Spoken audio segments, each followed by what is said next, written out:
ವಿವಿಧ ಬೇಡಿಕೆ ಈಡೇರಿಸಲು ಒತ್ತಾಯಿಸಿ ಕರ್ನಾಟಕ ರಾಜ್ಯ ಪ್ರಾಥಮಿಕ ಶಾಲಾ ಶಿಕ್ಷಕರ ಸಂಘಟನೆ ವತಿಯಿಂದ ಆಗಸ್ಟ್ 12ರಂದು ಬೆಂಗಳೂರು ಚಲೋ ಹಮ್ಮಿಕೊಳ್ಳಲಾಗಿದೆ ಎಂದು ಸಂಘದ ತಾಲೂಕು ಅಧ್ಯಕ್ಷೆ ಮಾನಮ್ಮ ನಾಯಕ ತಿಳಿಸಿದರು.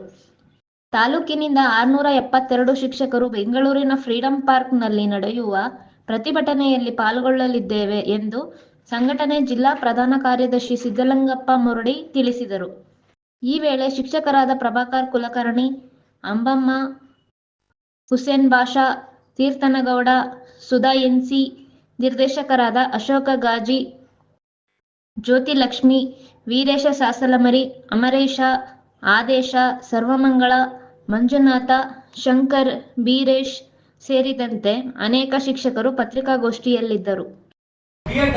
ನಮ್ಮನ್ನ ಸೇವಾ ಜ್ಯೇಷ್ಠತೆಯೊಂದಿಗೆ ವಿಲೀನಗೊಳಿಸೋದಕ್ಕೆ ಆಗಿತ್ತು.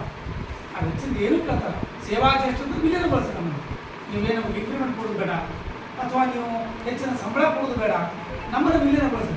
ನಮ್ಮನ್ನ ಹಿಂದಕ್ಕಿಟ್ಟು ಅವ್ರಿಗೆ 6ರಿಂದ 8ಕ್ಕೆ ಬಂದಾರ, ಅವ್ರಿಗೆ ಹೈಸ್ಕೂಲ್ ಪ್ರಮೋಷನ್ ಕೊಡ್ತಾರೆ. ನಾವು ಇದ್ದೀವಲ್ರಿ, ನಾವು ಬೇಕು ಮಾಡ್ತೀವಿ.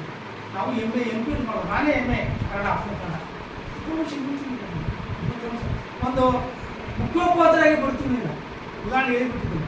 ಹಾಗಾಗಿ ಈ ಅನ್ಯಾಯವನ್ನು ಖಂಡಿಸಿ 12ನೇ ತಾರೀಕು ಅತ್ಯಂತ ಬೃಹತ್ ಮೊತ್ತದ ಹೋರಾಟ ನಡೆದ.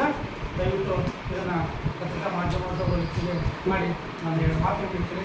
ನಾನು ಜಿಲ್ಲಾ ಪ್ರಧಾನ ಕಾರ್ಯದರ್ಶಿ